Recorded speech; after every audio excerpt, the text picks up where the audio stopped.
Yes, man, it's already been an overwhelming day. Let's make sure we're live on the YouTube. Yeah, we're here. Wow. Happy Super Tuesday. I guess, can you say that? Is that the right thing to say? Probably not. It's already been crazy. Super Tuesday, here on the West Coast at least, just started. It's not even noon yet out here. And wow, there are tornadoes in Tennessee. There is a way that they might be able to purge a bunch of Bernie votes from California. There have been polling stations in the Los Angeles area where all the machines are down, so they're giving people provisional ballots, which means your vote ain't going to be counted. And it's not even noon. And here's a quick refresher on everything that's going on here in California with our elections, how they could potentially steal a lot of votes from Bernie Sanders, potentially. And here we have Greg Palast to tell us more. Check out this video. Think California, and you think of laid-back surfer dudes, palm trees, vegan taco trucks, and progressive politics. Do you really, though? That last one, progressive politics, compared to where? I guess if you move from Mississippi to California, you're like, oh yeah, the progressive politics happens here. But anyway, yeah, I don't know if I'd go there. But yeah, I guess compared to, anyway, you get the idea. All right. This is Greg Palast in Los Angeles. Will California's strange primary rules steal the big win from Bernie Sanders? Last month, the Golden State sent out 3,715,369 ballots with no presidential candidates. Most at risk, young voters and Latinx voters, the core supporters of Tio Bernie. The result, 553,000 Bernie Sanders supporters are at risk of losing their right to vote for their candidate. How did this happen? While California votes solidly Democratic in general elections, a huge 5 million Californians register independent, marked NPP, for no party preference. These NPP legal voters have the legal right to vote in the Democratic primary. But good luck trying. Many will lose their right. How? Last autumn, the state mailed all 5 million independents a postcard telling them they can ask for a Democratic ballot. Looks like junk mail. Only 1 in 11 returned the cards. So that's what they sent these people. They sent NPP voters a ballot that didn't have the presidential candidate on it. When I went and knocked doors for Bernie, when I canvassed for Bernie, one of the things we did was we wanted to make sure people had Bernie Sanders on their ballot. That was our biggest, the biggest thing on our agenda was, are you registered Democrat or are you registered NPP? If you're registered NPP, let's take a look at your ballot. Make sure Bernie Sanders is on it. If he's not, this is what you have to do. And again, people got this postcard, and as you see, only 1 in 11 actually returned it.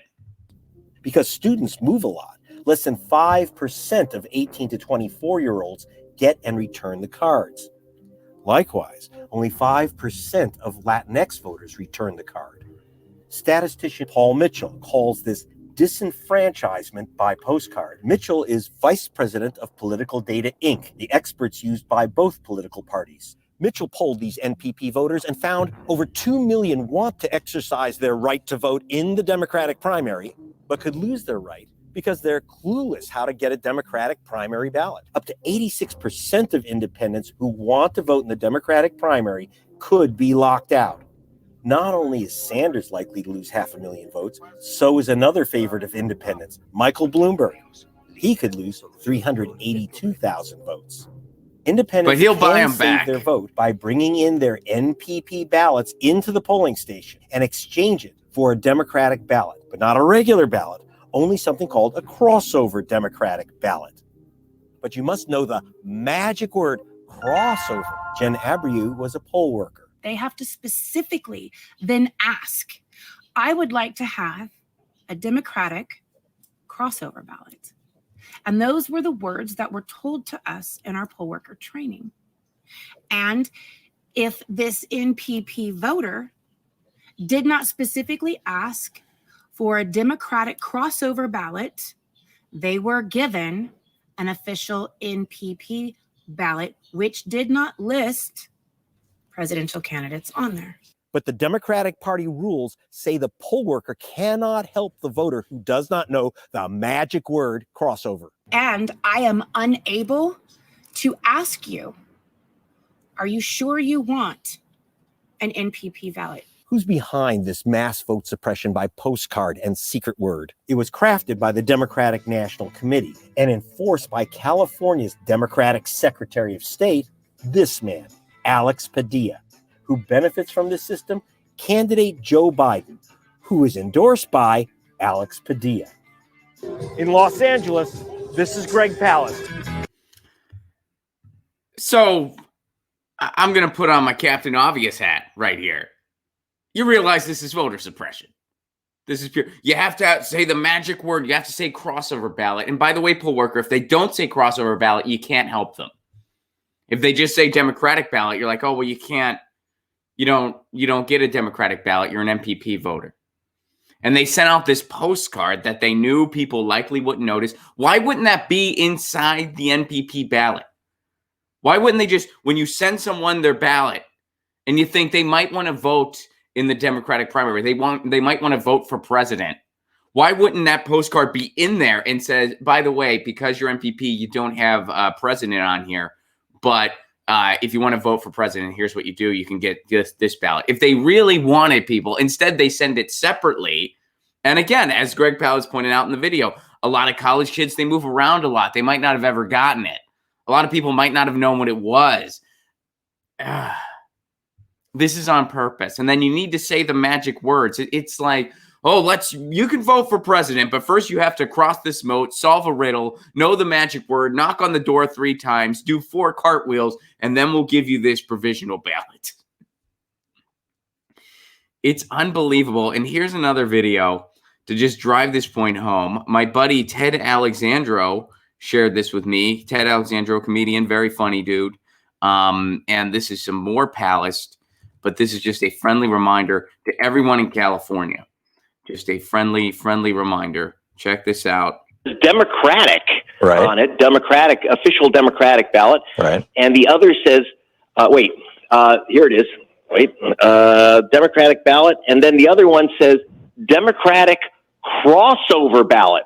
So here's what you have to do. You have to go in and take your NPB ballot, if you're one of the 4 million who got that ballot without any of the presidential candidates.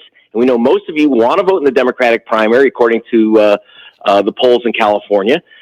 Take in your NPP ballot, include the envelope, and ask for the Democratic crossover ballot. Now, here's the weird thing, Tom. According to Secretary of State Padilla, the word has gone out to all poll workers that unless you know the magic word crossover ballot, they can't give you the crossover ballot. They can't give you the Democratic Party ballot.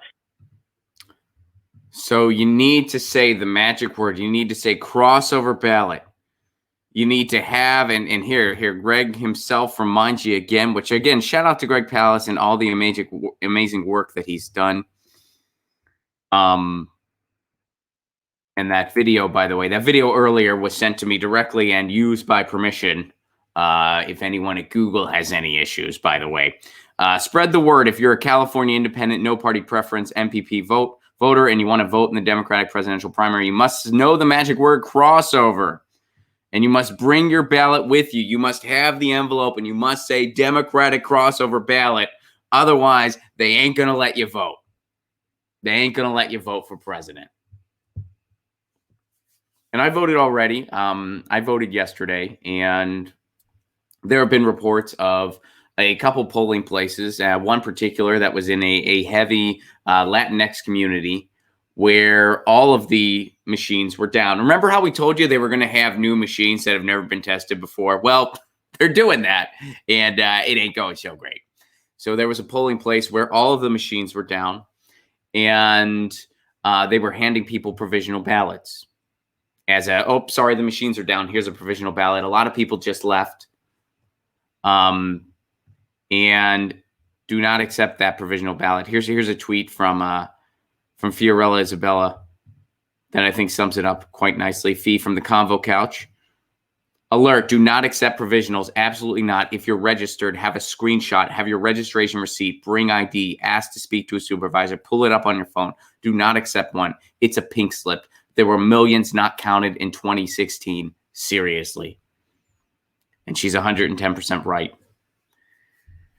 So where I was at yesterday, by the way, half of the machines were not working. Half of them were working, half of them weren't. Several of the people in line with me, this was the second or third place they had been to that day to try to vote. One of the women, a couple spots in front of me, was saying that this was the third place she's been to. The other places she had been to, the machines were completely down. I don't know if they gave her a provisional ballot or not. I'm not sure what her experience was in there. I was just kind of overhearing what she was saying. But she had to go to multiple different places to get machines that were working.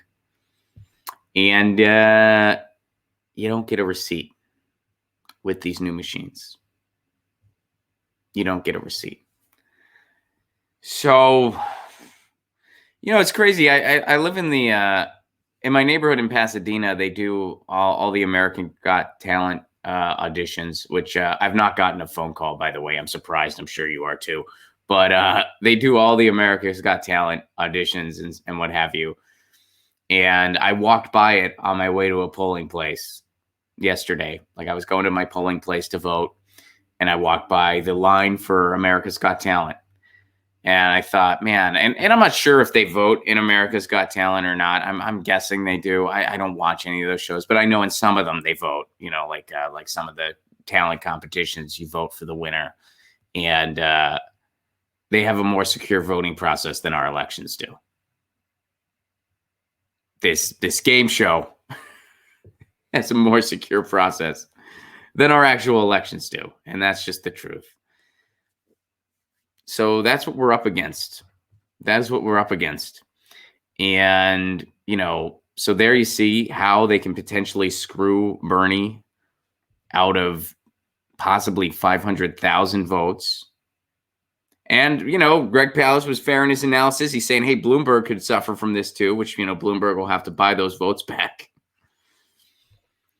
But this is what we're up against. And here is something else that we're up against now. We're up against everything. It is Super Tuesday. And there are about, all of these states that are voting. And all of a sudden, there's all this uncertainty. And all of this, quote, momentum that's going with Joe Biden. Is it momentum, though? Is it real? Let's go to this poll from none other than 538 and Nate Silver, which, by the way, quick refresher, Nate Silver, 538, they were totally in the tank for Clinton, said there was no way she could lose. The fact that they didn't have to resign from their organization and just dismantle their organization in shame after 2016 is mind-boggling, but they didn't have to because they serve the establishment. The establishment is who they serve. So check this out. This is the final forecast from 538. Our final forecast for Super Tuesday shows Biden's surge and lots of uncertainty. So what is this surge that they're referring to? Are a bunch of people excited about Joe Biden all of a sudden? Did that change? Well, let's read on. Former Vice President Joe Biden has gotten a lot of good news over the past few days. A huge, almost 30-point win in South Carolina, a series of impressive endorsements. Other candidates in the modern lane, Buttigieg, Klobuchar dropped out. But one thing we haven't seen a lot since South Carolina was hard data. That changed late last night with a flurry of new polls. Now we have at least 2 polls conducted since South Carolina in every single Super Tuesday state.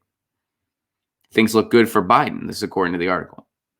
Biden is now about twice as likely as Sanders to win a plurality of pledged delegates, according to our primary model, which gives him a 65% chance compared with 34% for Sanders. It started to shift toward Biden once polls showed the potential for him to win big in South Carolina, and it anticipated a bounce in polling in Super Tuesday states if he did win big there. Now, here's an interesting part. Still, Even after South Carolina, Biden's plurality chances had risen only to 32% compared with 64% with Sanders. That means the polling bounce from the events of the past few days has been bigger than the quote model anticipated. But to be clear, however, there's still a lot of uncertainty. We've been talking a lot about delegate pluralities, which obscures the fact that most likely outcome in the mile is still that no one's blah, blah, blah, blah, blah. So what does this really mean? Especially this highlighted part that I have here. Still, even after South Carolina, Biden's plurality chances had risen only to 32% compared with 64% for Sanders. That means the polling bounce from the events of the past few days has been bigger than the model anticipated. What does that really code for?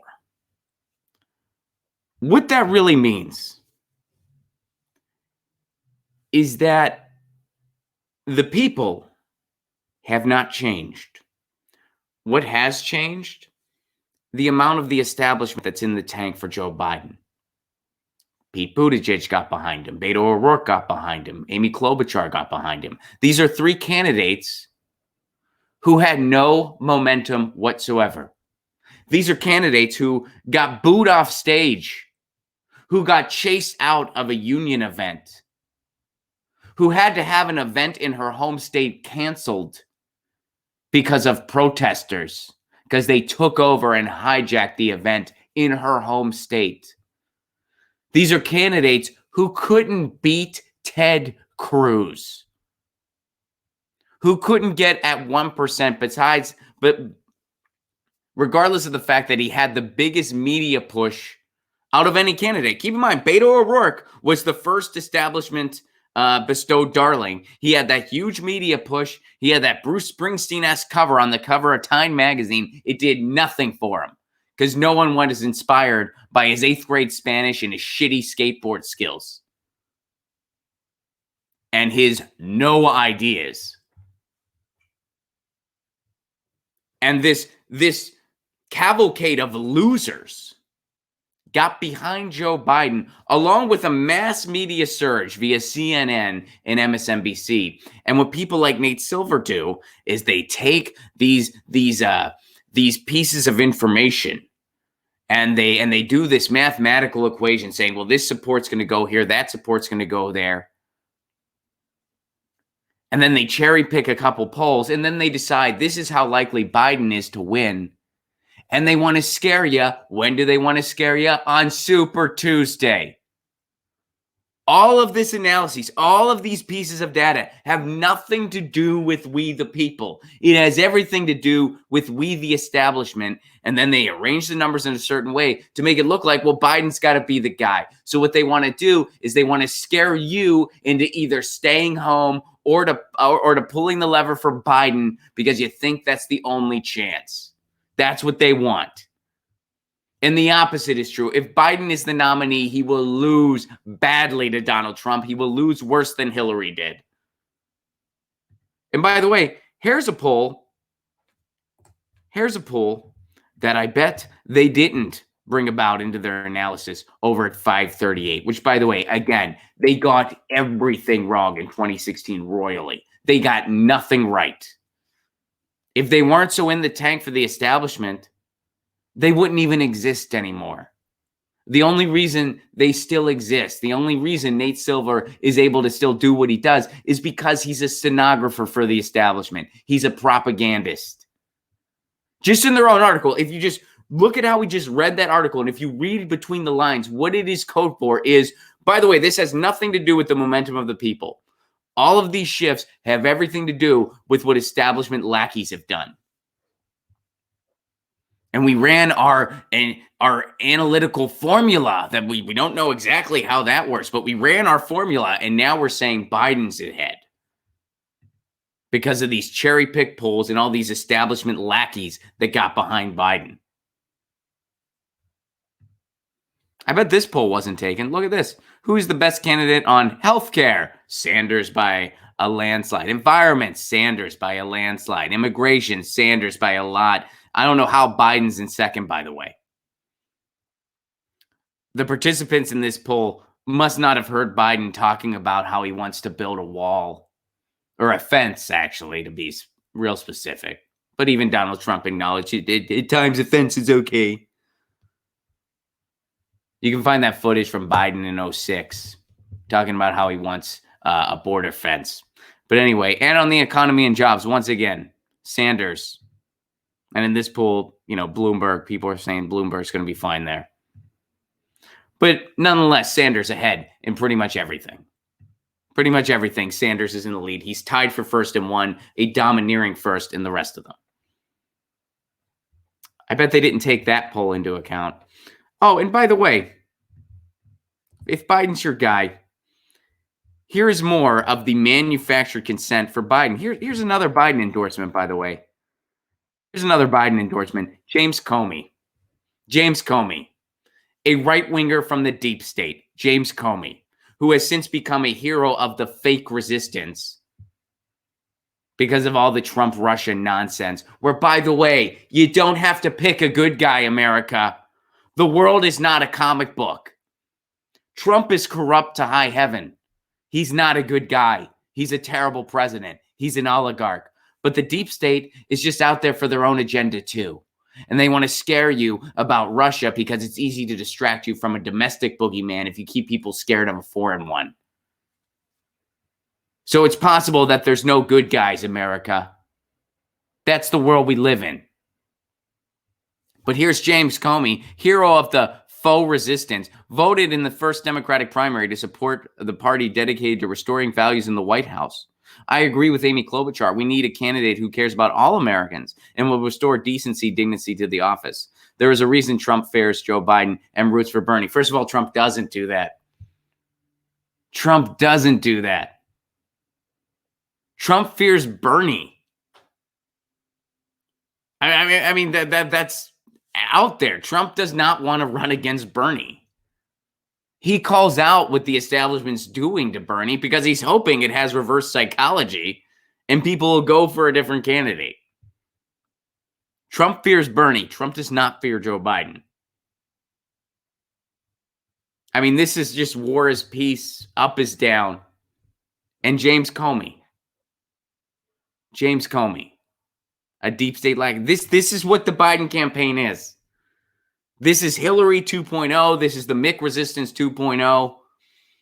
And even if you think that this is the best direction for the country, that incrementalism, when we're facing climate catastrophe, Joe Biden's incremental ideas that were cutting edge in 1986, even if you think that is the best way forward, which need I remind you, there is nothing pragmatic about an incremental solution to a catastrophic problem. But even if you think that's the way forward, you realize he'll get crushed. Look at what Hillary did against Trump. Biden will lose by even worse. Biden has even more baggage than Hillary did.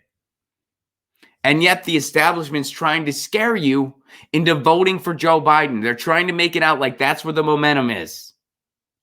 And Liz Warren is still in it for one reason and one reason only, to take votes from Bernie. That's why Liz Warren is still there. So that's what we're up against this Super Tuesday. And we got to be so loud that we can't be stopped, because the establishment, they're getting loud now. They're getting loud because they're scared. And they're trying to make it seem like there's all this momentum behind Biden. But what is the momentum really? It's a bunch of nonsense. It's a bunch of propaganda from the corporate media, from CNN and MSNBC, which, by the way, we're going to get to Chris Matthews later. It's a bunch of nonsense. It's a cavalcade of losers who are getting behind Joe Biden. They're not going to bring any momentum. They're just going to have propagandists like Nate Silver fudge the numbers around to make it seem like Biden has all this momentum now.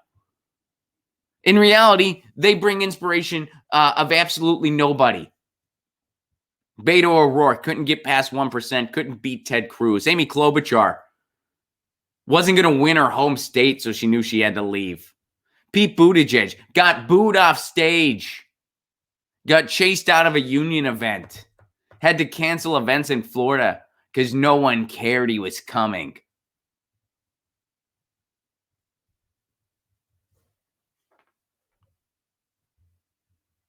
Do not be discouraged. And I know a lot of people already, I mean, I've seen it on Twitter. A lot of people are already discouraged. They're like, look, we knew they were going to put their thumb on the scale big time. We knew that. We saw that coming. Now it's happening. So the best thing we can do is point it out for the high sugar fluff that it is. It's like the establishment has Godzilla, and Godzilla is running amok, but it's up to us to point out, be like, wait a second, it's freaking cardboard. It's fake. That isn't real. We can push it over. It's just heavy cardboard. Come on, let's go. Let's go. We can push this thing over. Because it's not real. The momentum for Joe Biden is not real. It's fake. It's manufactured. It's manufactured by the military-industrial complex and big media and paid propagandists. It's fake. It isn't real. Bernie filling up stadiums, that's real. That's real. All the footage you see from Bernie rallies, that's real. All the people knocking on doors, that's real. All of the independent individuals who are giving their hard-earned money that most Americans don't have a lot of to spare to Bernie Sanders, so he is outraising people who are in the pockets of billionaires because there's more of us than there are of them. That's real. This manufactured consent is not real. So don't be discouraged and get out there this Super Tuesday. All right. We got to switch to something kind of funny here. Chris Matthews. Chris Matthews retires. So here, we'll check this out first. Jack shares this. Thank you for sharing this, Jack. Chris Matthews. Chris Matthews announces his retirement from MSNBC. MSNBC's Chris Matthews abruptly announced his retirement at the top of his program on Monday night after a tumultuous month that included calls for his firing. I'm retiring. This is the last hardball on MSNBC, and obviously it's not for blah, blah, blah. So Matthews was notably absent from the network's live coverage of the South Carolina primary on Saturday. Now, you know the best part? He left after his opening segment. Like, he gave his opening segment, and then he was done. He didn't do that. He announced his retirement, and then it was just over, and he didn't do the rest of the episode, which was so bizarre. That's like, hey, do you guys remember that awesome sporting event, that awesome football game where the quarterback announced his retirement? He was like, this is it for me. This is how I go out. This is it. One more time, baby. And then he was like, all right, have a good game, and sat on the bench. He just sat. He was like, have fun. They're like, don't you want to do another? And he's like, nope, retired. Didn't you hear me? You guys have fun. I might look at a playbook. I don't know. I'm retired though. Who does that? Who doesn't go through? Hey, do you guys remember? I actually saw Bob Seger earlier this year, and it was Bob Seger's retirement tour. And he announced, he's like, this is it for me. I'm retiring. Then he didn't play any music. He just left. Except that didn't happen. He actually played an amazing set, and it was awesome. I was really hoping he was going to play 9 tonight, and he didn't. And that was a little sad. But it was still an amazing show. And he stuck to the set list, which my dad showed me ahead of time. Why did he? Side note, I don't understand why people like that in live music. Why do you? I mean, I will occasionally look at a set list if I'm on the fence about going to a show. If I'm like, I don't know if I want to go to this one, I'll be like, well, what are they doing? You know, what are they pushing in the catalog? And then if I really don't like the set list, I won't go. If I really do like the set list, I will go. Otherwise, I don't want to see the set list. I want to be surprised. But, when I went to see Bob Seger, I went with my family. I was in Pittsburgh for my sister's wedding, actually. And I came in a couple of days early so we could all go to a Bob Seger show like you do. And, I was like, man, I really hope he plays 9 tonight. And my dad was like, well, sorry, and just shoves the set list in. I was like, I didn't want to. All right. But anyway, some people, they love that. Sometimes they don't. I'm a little bit of both, but I lean towards, I don't want to see the set list. Most of the time, like a Bob Seger show, I'm not on the fence about going. I want to go. I've never seen him before. This is the last chance. I don't need to see the set list. But anyway, so, yeah, it's so weird that he didn't do his last show. He just announced he was leaving. and then didn't do. All right, so let's watch the video. Here he goes. Here's Chris Matthews retiring. And you know what? I'll tell you guys something. I already watched this. And we're going to have a moment, and you guys are going to be a little surprised. But first, let's watch the video. Let me start with my headline tonight. I'm retiring. This is the last hardball on MSNBC. And obviously, this isn't for lack of interest in politics. As you can tell, I've loved every minute of my 20 years as host of Hardball. Every morning I read the papers, and I'm gung-ho to get to work. Not many people have had this privilege. I love working with my producers and the discussions we have over how to report the news. And I love having this connection with you, the good people who watch. I've learned who you are, bumping into you on the sidewalk or waiting at an airport and saying hello. You're like me. I hear it from your kids and grandchildren who say, my dad loves you, or my grandmother loves you, or my husband watched it till the end. Well, after conversation with MSNBC, I decided tonight will be my last hardball. So let me tell you why. The younger generations out there are ready to take the reins. We see them in politics, in the media, and fighting for their causes. They are improving the workplace. We're talking here about better standards than we grew up with, fair standards. A lot of it has to do with how we talk to each other. Compliments on a woman's appearance that some men, including me, might have once incorrectly thought were okay. We're never okay. Not then, and certainly not today. And for making such comments in the past, I'm sorry. I'm very proud of the work I've done here. Long before I went on television, I worked for years in politics, was a newspaper columnist, an author. I'm working on another book. I'll continue to write and talk about politics and cheer on my producers and crew here in Washington and New York and my MSNBC colleagues. They will continue to produce great journalism in the years ahead. And for those of you who have gotten into the habit of watching Hardball every night, I hope you're going to miss me because I'm going to miss you. But remembering Humphrey Bogart and Casablanca, we'll always have Hardball. So let's not say goodbye, but till we meet again. So there you have it. And then he didn't do the rest of the episode, which I find that incredibly funny. But Chris Matthews, first of all, look, Chris, and we can go through the footage of him being creepy to women in, live on the air. And apparently he was off air too. We don't need to play all that. But Chris, let's not do the, sir, saying things about a woman's appearance is just not okay. And I didn't realize, and I'm sorry. And then this, look, no, Chris, you're missing the point here. There's nothing wrong with complimenting a woman's appearance in an appropriate way. Of course. I mean, it depends. Like, hey, I really like what you did with your hair or something like that. There's nothing wrong with that. There has never been anything wrong with that. There never will be. There's absolutely nothing wrong with that. It's in the context, Chris. And what you would do is you would do stuff on air where you're like, and they look marvelous. And man, I got to say. And then what you're doing in that moment, Chris, is you're reducing it to only being about a woman's appearance and not about their ideas or what they bring to the table as a journalist or a politician or whatever else it may be. And you still don't get that, Chris. You still don't get that. Because you're a disconnected old white guy and you don't understand the fact that a woman is subjected to that type of stuff all the time. A woman, more so than a man in society, way more so than a man, is reduced to it all being about her looks constantly, all the time. That's something women deal with, Chris. That's something you and I can't imagine. We have no idea what that feels like. We just don't. That's the reality. So when you're on air, in a format on air, and you make these bordering on crude remarks about a woman's appearance, yeah, that's a really lame thing to do, Chris. It's really lame and it's weak. And you're not just being complimentary. You're not just complimenting someone. No, you're reducing that person. And you're so tone deaf, you don't realize that that's what you're doing. There's a big difference.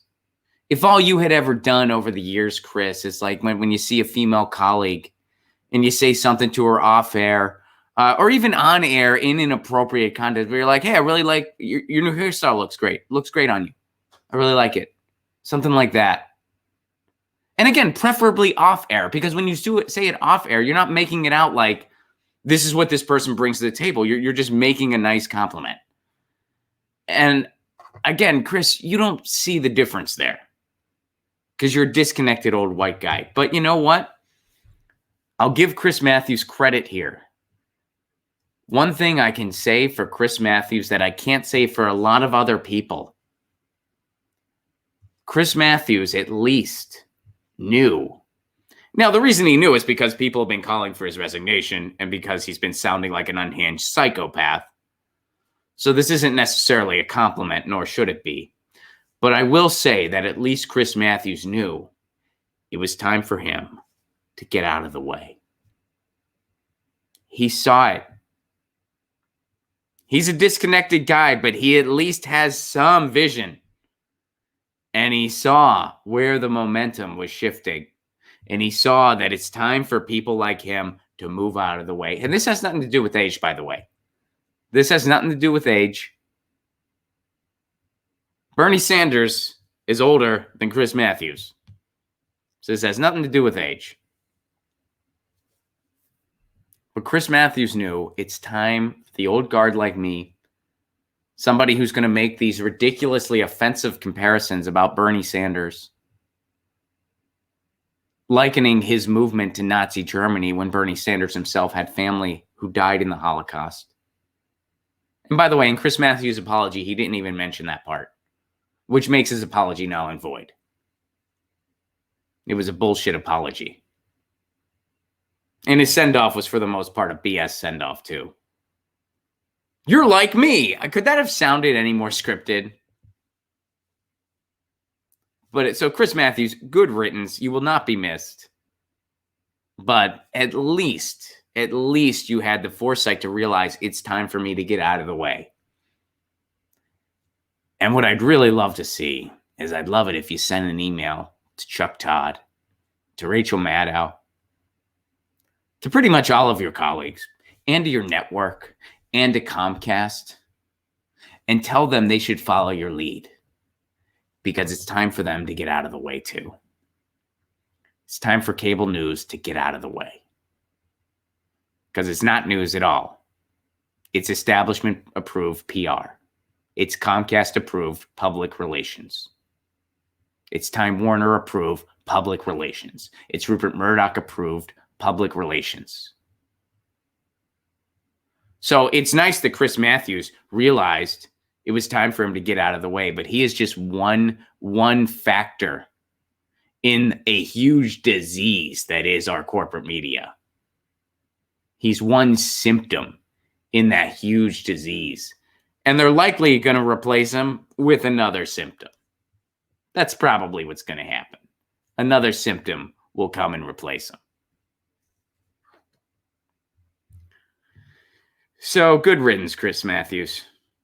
Good riddance. And it's pretty funny you didn't even finish the episode. So, I'm retiring and yeah.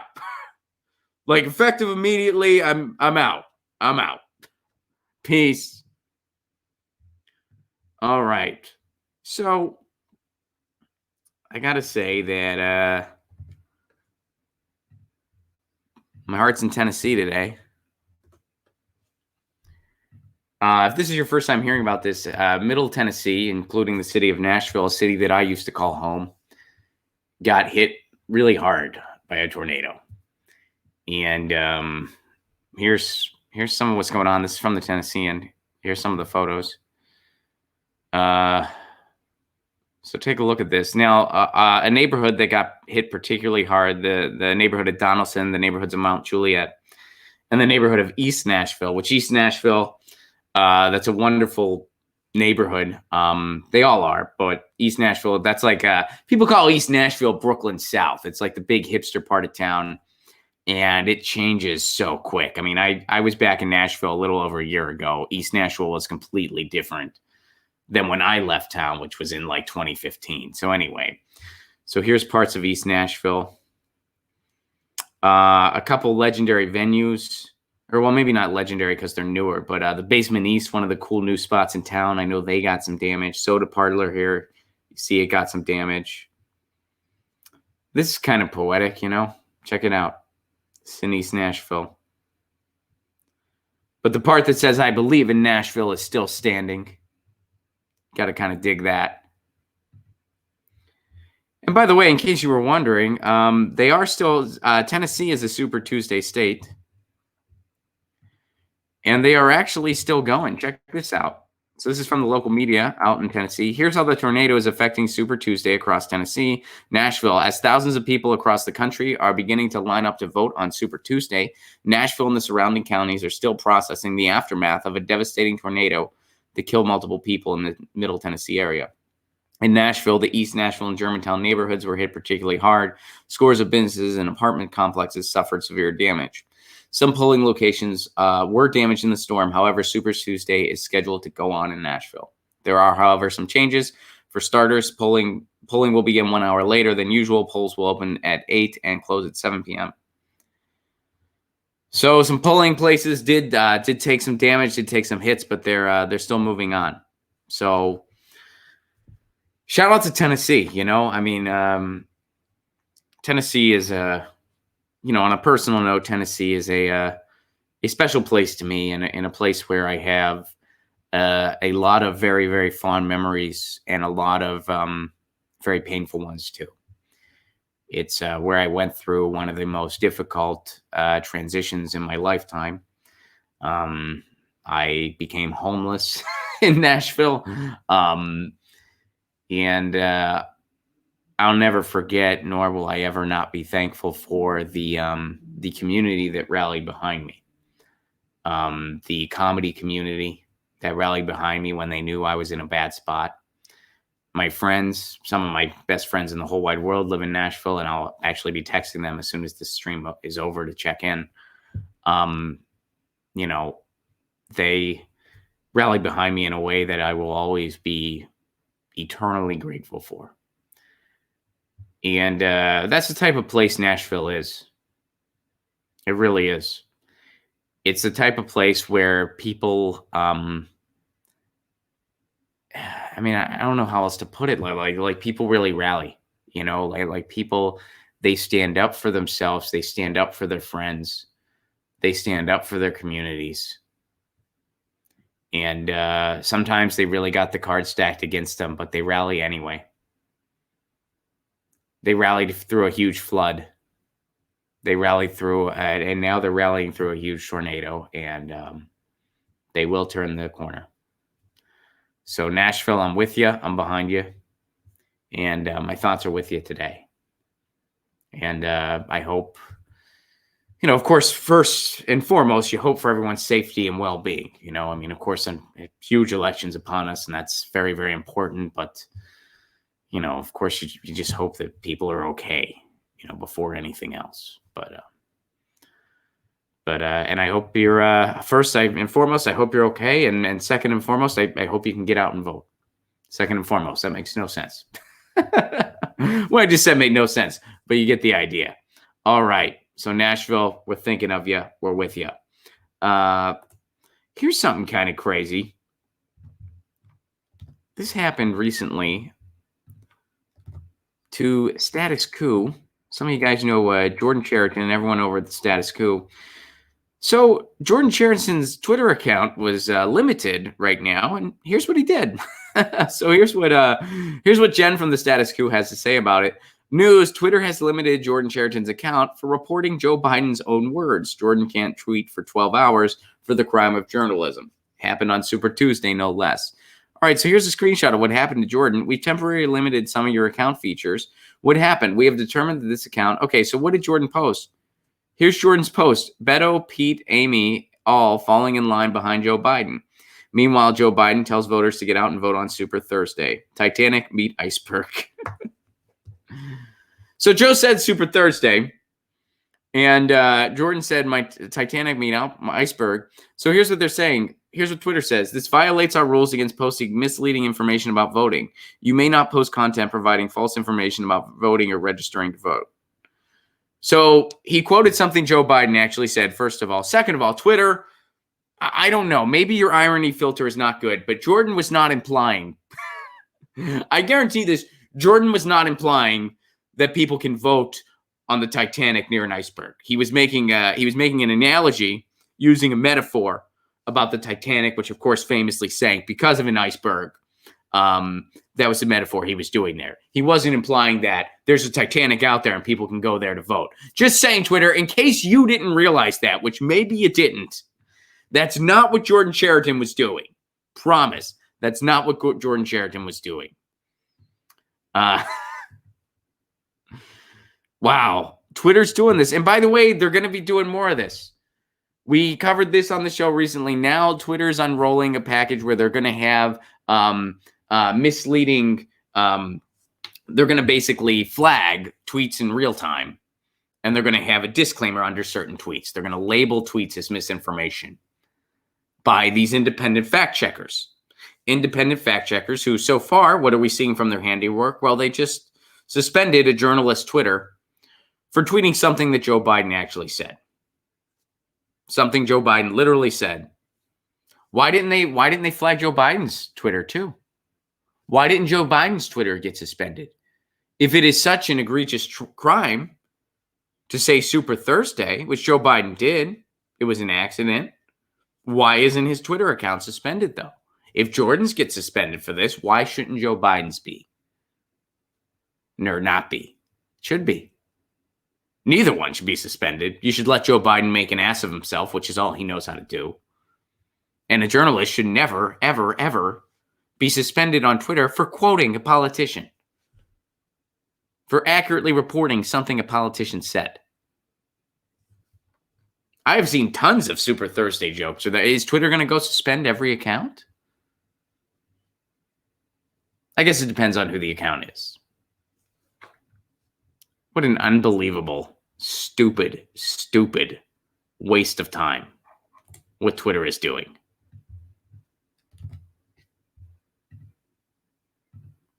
Meanwhile, they can't verify accounts anymore.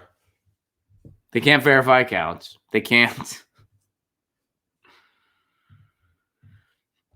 So honestly, if you're gonna suspend Jordan Sheridan for that, they should be suspending Joe Biden too. Point blank. All right. And guys, here's just a reminder of how gross Mike Bloomberg is. Check this out. Look at this. Wait, no, we got to start it from the beginning. Look at what this. All right, so keep in mind,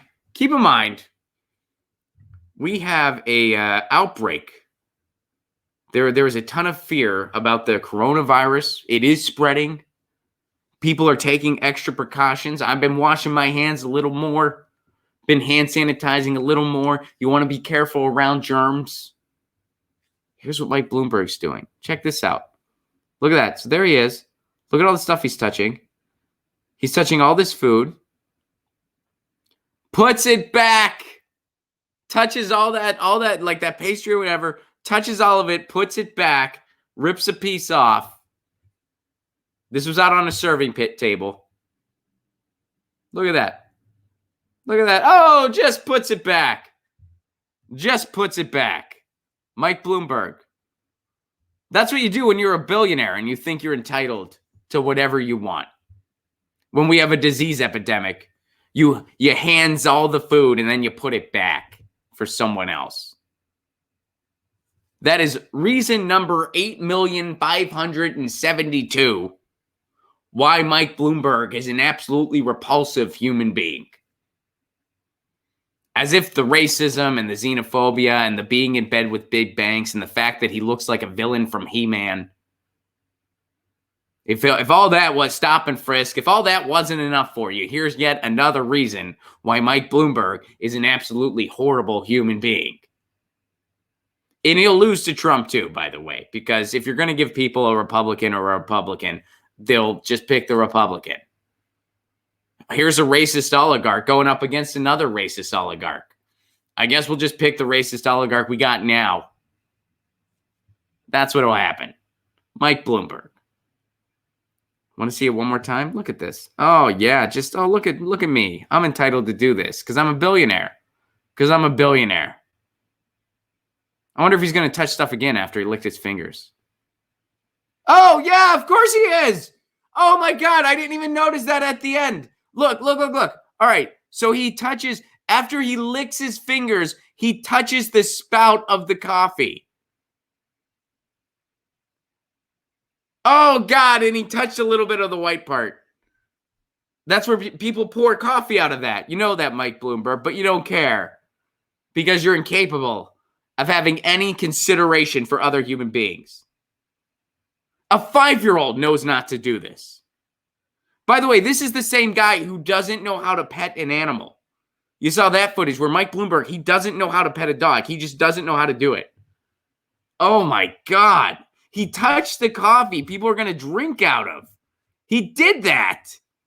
That is so gross. That is like, I'm not, usually after this stream, I eat lunch. I'm like not hungry right now. I'm like totally just not even hungry right now. That was so gross. Oh God. Let's see what you guys are saying. First of all, I'm sorry about it. If anyone wasn't ready for that and I made someone like kind of sick to their stomach right now, I apologize. I'm sorry. But someone has to bring you the news the corporate media is neglecting. By the way, guys, tour dates, I got them. On a positive note, tour dates, I got them where I will not lick my fingers and touch coffee that people might drink out of. Florida, we're coming soon in a couple weeks. Get your tickets now. March 12th, Orlando. March 13th, Tampa. March 14th, Miami. Jim Perlman's going to be there. Get your tickets at ronplacone.com. April 9th, I'll be at Concord University. April 10th, Pittsburgh, Pennsylvania. April 24th, Seattle, Washington. April 25th, Portland, Oregon. May 14th, Indianapolis. May 15th, Detroit Rock City, baby. May 16th, Cleveland, Ohio. We got dates announced all through 2020. Louisville, Nashville, Atlanta, hold tight. Tickets are coming. Chicago, Milwaukee, Richmond, D.C., Philadelphia, Pennsylvania, New York City, Boston, Mass, Portland, Maine, Burlington, Vermont, Madison, Wisconsin, Minneapolis. Get your tickets at ronplacone.com. We're coming to a city near you. If you want to support this show on the sustainability end, please do consider becoming a patron. Patreon.com/ronplacone. For a give what you can level, you get a patrons only stream once a week. You get all kinds of bonus content, including full stand-up clips and my album to download in its entirety. That's all for a give what you can level. You get behind the scenes footage from live Jimmy Dore shows on the road and progressive comedy tour shows on the road. You get footage of songs that I'm working on, new protest songs. Patreon.com/Ron Placone. You help me expand this show and build this show. I want to start doing mini documentaries around municipal broadband. I want to start continuing the Sounds of Revolution series. We just had our second guest, Douglas Lane, the publisher at Zero Books. Our first guest was Jill Stein. I want to continue that interview series, but I do need your help to do so, and especially because if they screw over Bernie, it's yellow vest time, and we really got it. Well, it's yellow vest time either way. But if they screw over Bernie, it's yellow vest time even quicker. And we got to get in the streets and we got to pick a cause and we got to start working in our communities big time. We got to do that no matter what. But we got to do it even more so if they screw over Bernie. So, patreon.com/Ron Placone if you are so able. I really want to get those mini documentaries about city internet out there. I do need your help in accomplishing that goal. Dudas Priest. Got to know your opinion. Do you think the peace deal with Afghanistan is our first unmentioned surrender? ? If not, what changed? I'll need to look into that more. I don't have an answer for you off the top of my head. Sorry. But I'll need to read more into what all that peace deal involves. Finding NEO. Voting in California is like trying to cross the rope bridge in Monty Python's Holy Grail. Nice finding NEO. I appreciate that. Ron, that's the squarest shirt I've ever seen. JS. Okay, thanks, Steve. Thank you very much, Steve. Dudas Priest, what's up again? 538 got one thing right. Not once did they ever make a transposition that I know of. I think every time they type 538. So there's that. All right, I'll take that. Sparky, what's up? Are you insinuating that it's not real? I'm not sure what that you're referring to is, but is anything real? Robert, congrats on the wedding. Thank you so much, Robert. Edwin, what's up, buddy? Little late because I had to vote for Bernie. Awesome, Edwin. Good for you. That's fantastic. And congrats on your marriage. I wish you and your wife all the best. Love you, buddy. Thank you very much, Edwin. I'm getting married this weekend. I'm excited, a little nervous. Sparky, what's up? Chris uses limited hangout. France Comments did it. Thank you very much for that. I appreciate that. Let's see. Sparky, damn Bloomberg, and I thought Pete was a psychopath. He is. They both are. Pete's a psychopath. So is Bloomberg. And I got one more.